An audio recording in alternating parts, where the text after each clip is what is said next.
గాయత్రి క్రియేషన్కు స్వాగతం. గాయత్రి క్రియేషన్లో ఈరోజు మనం పొట్టి కొబ్బరితో పొడి ఏ విధంగా తయారు చేసుకోవాలో తెలుసుకుందామండి. ఇది చాలా ఈజీ చేసుకోవడం, బాగా రుచిగా కూడా ఉంటుంది. ఇది దోశలకు, ఇడ్లీలకు, చపాతీలకు వేడివేడి అన్నంలో నెయ్యి వేసుకొని తింటే చాలా బాగా రుచిగా ఉంటుంది. మరి దీన్ని ఎలా తయారు చేసుకోవాలనో ఇప్పుడు మనం తెలుసుకుందాం.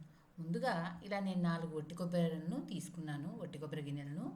దీన్ని గ్రేటర్ సాయంతో తురుముకోవచ్చు, లేదా చిన్న చిన్న ముక్కలుగా అన్న మనము కట్ చేసి పెట్టుకోవచ్చు.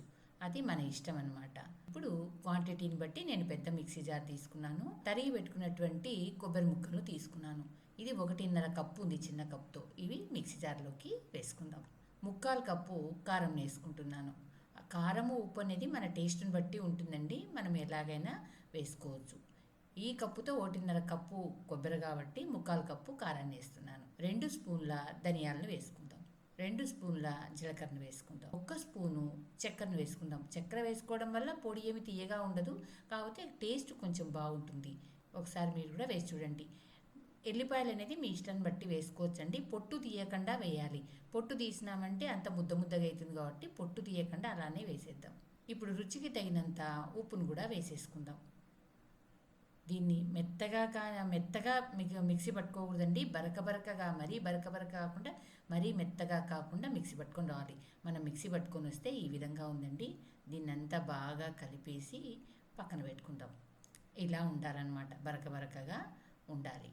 ఇప్పుడు మనం స్టవ్ వెలిగించుకొని బాణలి పెట్టుకుందాం. ఒట్టి కొబ్బరిలో ఆయిల్ ఉంటుంది కాబట్టి మనం ఆయిల్ తక్కువ వేసుకోవాలండి. 2 స్పూన్ల ఆయిల్ను మాత్రమే వేసుకుంటున్నానని. ఇది తిరువాతకనమాట. నూనె బాగా కాగింది. 1 స్పూను శనగపప్పును, 1 స్పూను ఉద్దిపప్పు, 1 స్పూను ఆవాలు వేసి మరీ మాడకుండా లైట్ గోల్డెన్ కలర్లో వచ్చేట్టు వేయిద్దాం. ఇలా బాగా వేగాలండి. దీనికి ఇప్పుడు 2 రెబ్బల కరివేపాకును వేసి బాగా వేయిద్దాం. స్టవ్ సిమ్లో పెట్టుకొని వేయించాలండి. ఇప్పుడు మనం మిక్సీ పెట్టుకున్నటువంటి పొడినంతా దీంట్లో వేసి నిదానంగా వేయించాలండి. అంటే మనం వేసిందంతా పొడిగా కావాలన్నమాట, అంతవరకు వేయించాలి.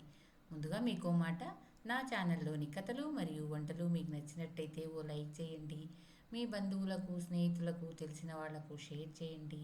మరిన్ని టేస్టీ వంటల కోసం, మరిన్ని మంచి కథల కోసం గాయత్రి క్రియేషన్ సబ్స్క్రైబ్ చేసుకోండి. ఇంతేనండి, ఈజీగా మనము ఒట్టి కొబ్బరి పొడిని తయారు చేసుకోవచ్చు. స్టవ్ ఆర్పేసిన తర్వాత ఇదంతా బాగా చల్లారిన తర్వాత మనము సీసాకు ఎత్తి పెట్టుకోవాలి. ఇది 2-3 నెలలైనా నిల్వ ఉంటుందండి. ఫ్రిడ్జ్లో ఏమీ పెట్టాల్సిన అవసరం లేదు. ఒట్టి కొబ్బరి పొడిని మీరు తయారు చేసి మీకు ఎలా కుదిరిందో నాకు కామెంట్స్ రూపంలో తెలపండి. Thank you for watching.